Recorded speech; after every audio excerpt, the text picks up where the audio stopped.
हाँ कोई मिसिंग होता था, वो सोचते थे कि ये नवाज काम चला लेगा। तो वो सिर्फ नादरा बेगम है जिनके बारे में मैंने सुना है कि उनको लोग बैन भी बनाते थे और वो बैन बन के उन्होंने दिखाया भी था बकाया। इसके बाद रेशम जी है, रेशम जी भी बहुत अच्छी औरत है। ये साल बाद ये भी फिल्म इंडस्ट्री के सब लोगों को अच्छी पैसे देती हैं। तो कोई चाय मंगवा लेता है, कोई कुछ कर लेता है, कोई कुछ कर लेता है। किसी का दिल हो मुझे 100 देता है, किसी का दिल हो 50 देता है। अपने माँ बाप को खुश करूँ, अपने सब बहन भाइयों को मिलूँ।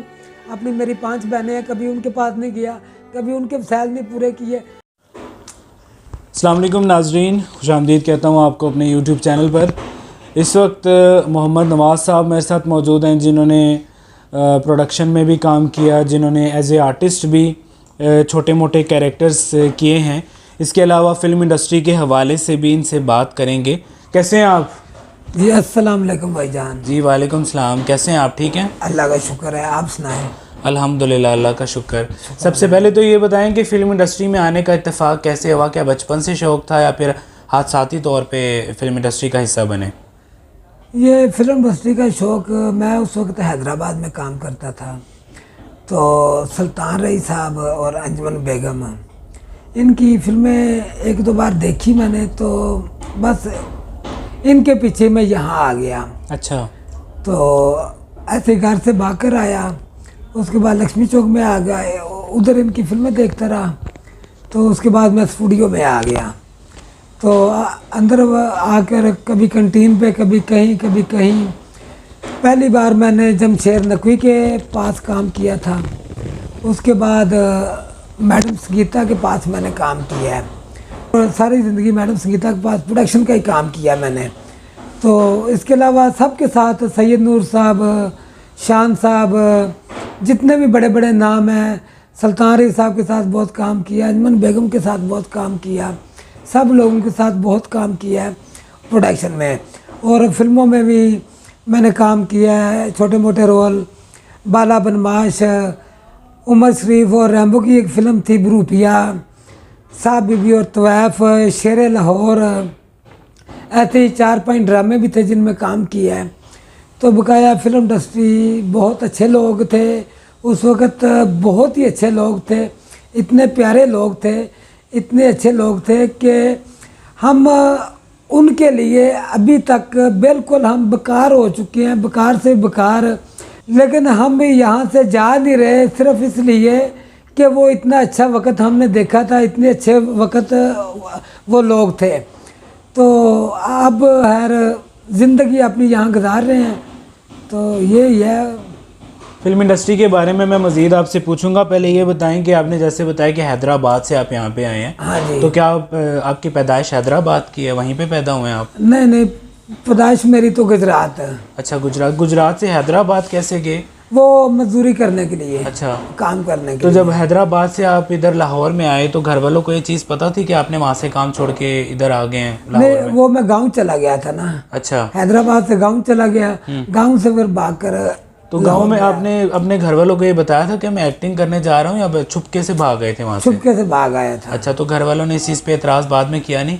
1 साल वो मुझे ढूंढते रहे। अच्छा। साल बाद फिर मैं उनको मिला। अच्छा, तो सबसे पहले जैसे आपने बताया जमशेद नकवी साहब के साथ आपने काम किया, तो वो कोई फिल्म थी या फिर कोई ड्रामा था? जमशेद नकवी साहब फिल्म में, उनकी फिल्म भी कोई थी मेरे ख्याल से, शायद पता नहीं नाम अब मुझे याद नहीं है, लेकिन उस वक्त उनके ऑफिस था तो फिल्में बनती रहती थी ना, तो कोई ना कोई उनकी फिल्म चलती रहती थी। तो उनके दफ्तर ऑफिस में मैं काम करता था। तो जो पहली आपने जो ड्रामे में काम किया, तो हाँ वो आपको किसने मौका दिया था पहली बार जो फिल्म में आपने काम किया? जैसे आपने बताया बहरूपिया पहली बार उस फिल्म में आप आए थे। जी जी। तो उसमें आपका कैरेक्टर क्या था, रोल क्या था, और जो है किसने आपको ऑफ़र किया था उसके लिए? वो मैडम संगीता ने मुझे ऑफ़र किया था। तो रोल छोटा सा ही था। वो उमर शरीफ और रैम्बो गरीबों को सामान देने के लिए आते हैं ना, तो एक और आदमी है, वो मुझे कहता है इन बक्सों के भीतर क्या है चंदू? मैं कहता हूँ स्मगलिंग का माल दिखाई देता है। अच्छा, बस यही था। अच्छा, इतना छोटा सा। हाँ, तो कभी किसी ने आपको हाईलाइट करने की कोशिश नहीं की, आपको कोई बड़ा रोल हो, कोई अच्छा कैरेक्टर कोई मिले? नहीं, यहाँ तक मुझे खुद भी शौक नहीं था। अच्छा। क्योंकि हम टेक्नीशियन हैं, हम टेक्नीशियन हैं, तो हमारा टेक्नीशियन की तरफ ही तवज्जो थी, प्रोडक्शन का काम हम करते हैं, तो उसी काम पे हमारा फोकस होता था और अच्छा। उसी काम में तवज्जो होती थी। तो ये जब हम अपने काम में लगे होते थे तो वहाँ कोई मजबूरी पड़ जाती थी ना, अच्छा, कि उनको कोई आर्टिस्ट ऐसा की ज़रूरत पड़ जाती थी, वो कोई सोचते- मिसिंग हो जाता था। हाँ, कोई मिसिंग होता था, वो सोचते थे कि ये नवाज काम चला लेगा, तो वो मुझे बुला लेते थे। मुझे एक्टिंग का शौक नहीं था। अच्छा, हाँ जी। तो ये जो एज ए प्रोडक्शन जब आपने किसी में काम किया जी। तो सबसे पहले कौन सा काम किया था आपने? एज ए प्रोडक्शन में यही हम चाय वगैरह बना के देते हैं, अच्छा। खाना शाना खिलाते हैं और सब लोगों की खिदमत करते हैं बस। तो आपने जाहिर है काफ़ी टाइम हो गया आपको शोबिज़ इंडस्ट्री में जी, काम जी, करते हुए। पहली बार आप जब भाग के आए थे तो आप उस वक्त आपकी क्या उम्र थी और अब क्या उम्र है?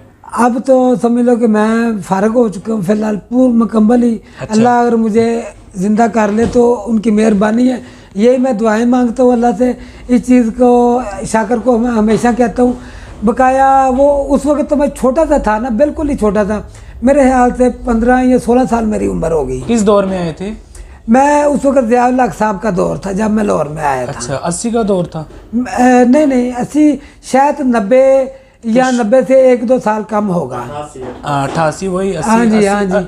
80 का आखिरी टाइम था। अब मेरा ख्याल है उसके बाद कुछ अरसे बाद ही कुछ अरसे बाद ही ज़िया-उल हक का फौत हो गया था। तो जितने भी आर्टिस्ट हो, जाहिर है उस वक्त नादरा साहिबा थी, जी जी नीली साहिबा थी और साइमा जी उस वक्त शुरू में उनका स्टार्ट हुआ था, रीमा जी। तो सबके साथ ही जाहिर है आपका मिलना जुलना हुआ होगा। जी जी। तो आप तो आए तो सुल्तान राही साहब और अंजुमन जी की वजह से थे। जी जी। तो आपने सबसे ज़्यादा किस आर्टिस्ट के साथ आपकी सलाम दुआ थी और कौन सा आर्टिस्ट आपके साथ अच्छा रहता था? मेरे साथ जितने भी आर्टिस्ट हैं सब भी मेरे साथ अच्छे रहते थे, क्योंकि हमारा जो इनके साथ एक तलक होता है ना, रिश्ता होता है, वो इतना ही होता है कि जब हम सेट पे होते हैं, काम कर रहे होते हैं, तो हम इनको सलाम करते हैं, ये हमें खुशी से मोहब्बत से सलाम दुआ पेश करते हैं आगे से। हाँ, अस्सलाम वालेकुम सलाम नवाज, क्या हाल है तुम्हारा जी? ठीक हूँ, बस इतना ही। उसके बाद वो भी अपने काम पे लग जाते थे, हम भी अपने काम पे लग जाते थे। फिर ये उस वक्त सब आर्टिस्ट अच्छे थे।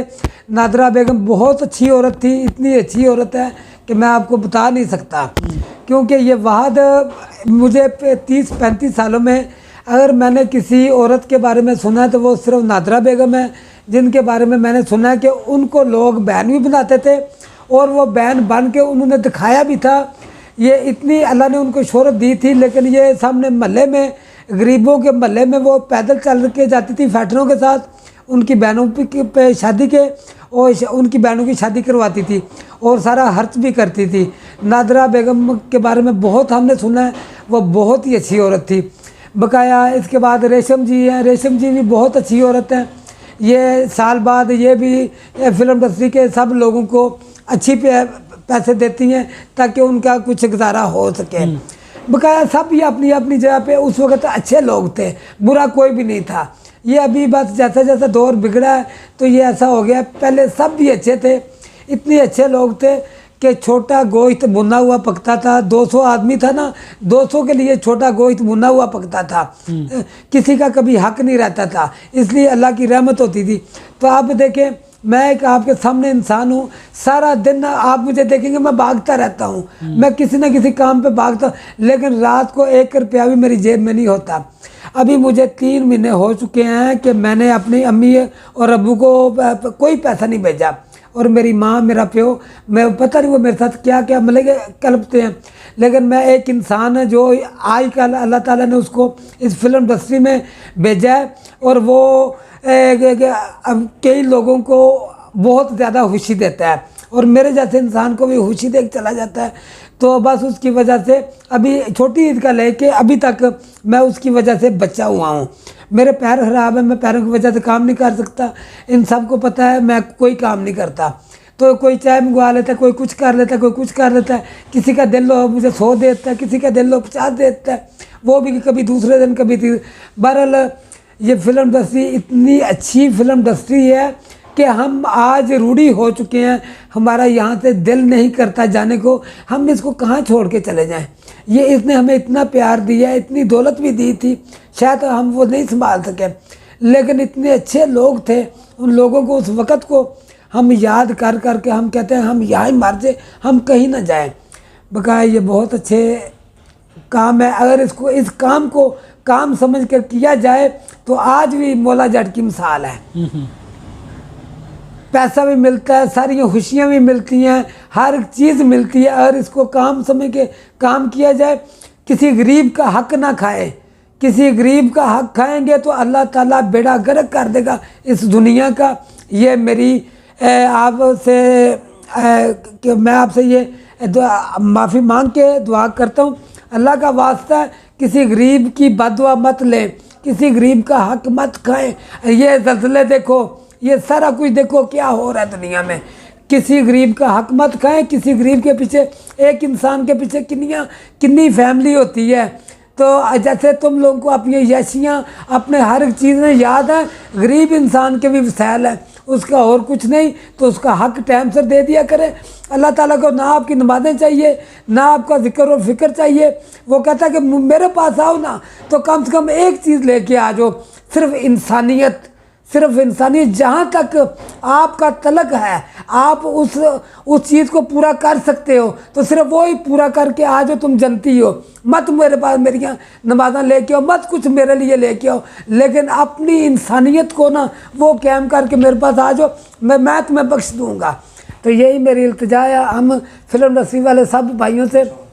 तो ये क्या कहते हैं, मैं सबको प्यार करता हूँ, मैं किसी के लिए बुरा नहीं सोचता, लेकिन ये मेरे एक दिल की ये जो भी बात है ये मेरी ज़िंदगी में बीती है। और लोग भी ऐसे ही बेचारे बहुत तंग हैं, परेशान हैं, और जो इन लोगों के सताए आज फिल्म इंडस्ट्री जवाल का शिकार सिर्फ इसीलिए बददुआ खा गई है साड़ी फिल्म इंडस्ट्री ने। हमने गरीबों का हक खाया है, हमने किसी गरीब की कदर नहीं की, उसका साथ नहीं किया। इसलिए फिल्म इंडस्ट्री ये अल्लाह की ज़िंदा मिसाल है कि ये काम तो इस दौर का रूज वाला था, लेकिन अल्लाह ताला ने इस पर मिट्टी फेर दी है। सिर्फ इसलिए कहते हैं तुम गरीबों का हक खाते हो, जाओ तुम्हारा मैंने बेड़ा गर्क कर दिया, उनको तो मैं जैसे भी ज़िंदा रखूँगा, मिट्टी खा लें जो भी, वो ज़िंदा जैसे भी वो तो आ जाएंगे, लेकिन तुम भी याद करोगे। बात ये अल्लाह का वास्ता है, बददुआएं मत लो, हक मत खाया करो। चलो अच्छा नवाज साहब, ये बताएं कि अगर आप शोबिस इंडस्ट्री में ना होते, हाँ जी, तो दूसरा कौन सा काम आपको, आपकी नज़र में आपको लगता है कि बेहतर होता आपके लिए अगर शोबिस इंडस्ट्री में ना होते? तो भाईजान बात यह है कि मेरा जो तकवा है ना सिर्फ सोने रब पर होता है जी। जबकि मैंने पहले तो मैं ऐसा नहीं था, लेकिन जबकि मैंने ओही संभाली है ना कुछ अरसे से, तो मेरा जो पहले तो बचपन में पता नहीं था, कभी इधर चला जा, पहले मामू के पास अम्मी अबू ने भेज दिया हैदराबाद में, कोटली में, उसके बाद ऐसे ही होटलों पे काम करता रहा। तो जब से मैंने वही संभाली है ना, तो रब ने मैं जब मेरी नज़र को अपनी तरफ किया ना, तो मेरा बस ना, मैं जैसे भी जहाँ भी मैं फंस भी गया हूँ ना, लेकिन मेरा तकवा सिर्फ रब पे होता है, मेरी उम्मीद रब पे होती है। मैं अब मेरा कोई भी नहीं है, ये मेरे अंदर चीज़ नहीं, मैं क्या करता क्या ना करता, बस सारा कुछ दिल में ही है। और अल्लाह की फरियादें करता हूँ कि या अल्लाह आपने जो भी मेरा मुस्तकबिल है, जो भी मेरी खुशी है, आपने देना है। तो उम्मीद है, मैं बिल्कुल फ़ारिग हो चुका हूँ, उम्मीद नहीं छोड़ी रब के घर से। उम्मीद है कि इंशाल्लाह ताला वो मेरी उम्मीद को इंशाल्लाह मेरा रब ज़रूर पूरी करेगा। मैं चाहता हूँ कि चलो और कुछ नहीं, मैं तो ठीक हो जाऊँ और मैं अपने अच्छे तरीके से जैसे पहले काम का ही करता था काम करूं, अपने 2-3 हज़ार की दिहाड़ी लगाऊं, अपने माँ बाप को खुश करूं, अपने सब बहन भाइयों को मिलूं। अपनी मेरी 5 बहनें हैं, कभी उनके पास नहीं गया, कभी उनके वसाइल नहीं पूरे किए। मेरी यही ख्वाहिश है कि मैं अपनी फैमिली में ना तकरीबन पूरा हो जाऊं और मजदूरी करूं अच्छे तरीके से, तो उसके बाद अल्लाह की जो भी मर्जी वो प्यार करें। नवाज भाई शादी किया आपने? हाँ शादी मैंने की थी, तो हमारा बहन भाइयों का ना हम सामना रिश्ता था। अच्छा। तो वो तलाक हो चुकी है। तो एक मेरी बहन की बेटी थी, तो एक मेरी बेटी है। मेरी बेटी माशाल्लाह अभी जवान हो गई होगी। मैं बस वे जब से ये मुसीबतों में पड़ा हूँ, ना मुझे अपनी होश है ना बेटी की होश है, बस ऐसे ही यहाँ रुल रहा हूँ। बस। अच्छा ये नादरा जी के हवाले से थोड़ा बता दें। जी नादरा जी के हवाले से ये मैं कहूँगा, औज़ु बिल्लाहि मिनश शैतानिर रजीम, बिस्मिल्लाहिर रहमानिर रहीम। शुरू करता हूँ अल्लाह के नाम से, बहुत बड़ा मेहरबान नहायत ही रहम वाला और करम करने वाला है। अल्हम्दुलिल्लाह रब्बिल आलमीन अर्रहमानिर रहीम मालिक यौमिद्दीन इय्याका नअबुदु व इय्याका नस्तईन इहदिनस सिरातल मुस्तकीम सिरातल्लज़ीना अनअमता अलैहिम गैरिल मग़दूबि अलैहिम वलद्दालिन आमीन। कुल हो वल्लाहु अहद अल्लाहु समद लम यलिद वलम यूलद वलम यकुल लहू कुफुवन अहद अल्लाहु अकबर। और नादरा जी वाकई बहुत अच्छी औरत थी, जितनी भी उनकी तारीफ़ की जाए कम है। मेरे साथ ये परवेज़ साहब बैठे हुए हैं, ये तो उनको बहुत ही करीब से जानते हैं, लेकिन मैंने ज़्यादातर उनके साथ काम भी किया है, लेकिन मैं उनके इतने करीब नहीं था। मैंने सिर्फ उनके बारे में सुनता था और हमारा इतना ही उनके साथ होता था, अस्सलाम वालेकुम मैडम जी, तो वो मुस्कुरा के आगे से सलाम का जवाब देती थी। तो बकाया नादरा जी की जितनी तारीफ़ की जाए वो कम है। अल्लाह उनको अपनी हाथ जो जन्नत उसमें हमेशा दाखिल करे और उनको अल्लाह ताला इतनी खुशियाँ दे जितनी इस जालिम दुनिया ने उनको दुख दिए हैं, अल्लाह ताला उनको वहाँ हमेशा सुखों में रखे और राम में रखे और खुशियों में रखे। नादरा बेगम बहुत अच्छी खतून है। नादरा बेगम जैसा वाकई इस दुनिया में कोई नहीं है। और इसके बाद मैडम रेशम है, अल्लाह ताला मैडम रेशम को भी इतना दे उसको किसी चीज़ की कमी ना आए, वो हमेशा खुश रहे। वो फिल्म इंडस्ट्री में हर साल में वो सब गरीबों को सही तरीके से खुश करती है और वो किसी को मायूस नहीं कर। अल्लाह उसको इतना दे उसको किसी चीज़ की कमी ना आवे। शाकर भाई हैं, शाकर भाई को भी अल्लाह ताला इतना दे इसको कभी किसी चीज़ की परेशानी ना आवे, दुख तकलीफ़ ना होवे। इनकी माँ को जन्नत में रखे और इनको हमेशा उनके साए के बीच में रखे और ये सब लोग हमेशा हम सब लोग हमेशा अल्लाह मियाँ हमें माफ़ कर दे और खुश रखे और अल्लाह मियाँ आगे हमें गुनाहों से बचाए। अगर कोई हो भी जाए तो अल्लाह मियाँ हमारे आगे पीछे के गुनाह हमेशा दोनों जहानों में माफ़ करे। बस यही है। बकाया जो फिल्म इंडस्ट्री के सब लोग मर गए हैं, अल्लाह ताला उन्हें सारे दकार जनता में बनावे और अल्लाह ताला सारी दुनिया जड़ी मर गई जिन्हें मरना भी है सारे दकार जनता में बनावे और सानू सारे गुनहगार इंसानों अल्लाह मियाँ माफ़ कर दे। आमीन सुम्मा आमीन। ठीक है नवाज़ भाई, बहुत शुक्रिया आपका। खुश रहें, अल्लाह आपकी मुश्किलें परेशानियां तकलीफ़ें दूर करे। आमीन सुम्मा आमीन। और अगर कोई आपसे रब्ता करना चाहे इस वीडियो को देखने के बाद तो इंशाल्लाह फिर मैं आपका जो नंबर है वो उनके साथ शेयर कर दूंगा। ठीक है। अगर कोई भी इनसे बातचीत करना चाहे, कोई इनसे रब्ता करना चाहे, इन्होंने बड़ा तकलीफ़ दे, हाँ जी, इन्होंने बड़ा तकलीफ़ दे इंटरव्यू दिया है जिसको मुझे भी इतना नहीं आइडिया था इनके हवाले से। तो इनका नंबर अगर आप कहेंगे तो मैं आपके साथ शेयर कर दूंगा। तो इनकी जो है ना आपने हेल्प कर देनी है अगर आप चाहें तो। एक मुस्तहिक आर्टिस्ट भी हैं और इन्होंने पूरी ज़िंदगी फिल्म इंडस्ट्री को दी। तो फिल्मी जो लवर हैं अगर वो इनकी किसी भी तरीके से हेल्प करना चाहें तो इनका नंबर मैं आपके साथ शेयर करूंगा अगर आप चाहेंगे तो इंशाल्लाह फिर आप इनसे राब्ते में रहिएगा। ठीक है नवाज़ भाई, बहुत ठीक है जी, बड़ी मेहरबानी, अल्लाह खुश रखे, अल्लाह तुझे खैर करे।